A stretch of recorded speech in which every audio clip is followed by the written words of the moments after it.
ថ្ងៃនេះមកដល់គេភូមិសាលាបឋមសិក្សាកាឡៃវងមកភូមិនេះដល់មកពីមុនមកទេហើយថ្ងៃនេះបេសកកម្មមកខាងនេះអញ្ចឹង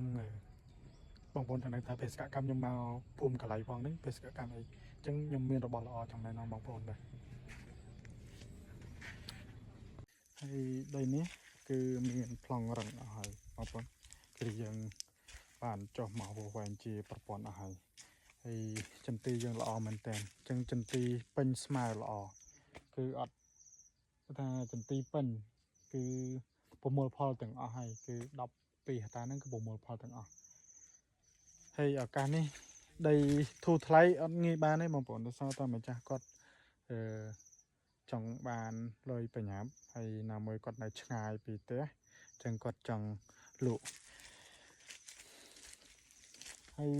នេះបងប្អូនដីព្រៃចាស់ហើយមើលតដបោកក៏ដឹងហើយនោះដីព្រៃចាស់អញ្ចឹងដីល្អមែនតើអត់ចលិនធំដីជីជាតិល្អអញ្ចឹងបងប្អូនដែលចង់ទិញមានពេលថែគ្រប់គ្រាន់គឺប្រមូលផលបានច្រើន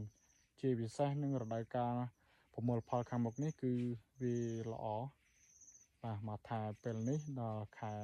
12ខែ1ចាប់ផ្ដើមប្រមូលផលអញ្ចឹងចំណេញ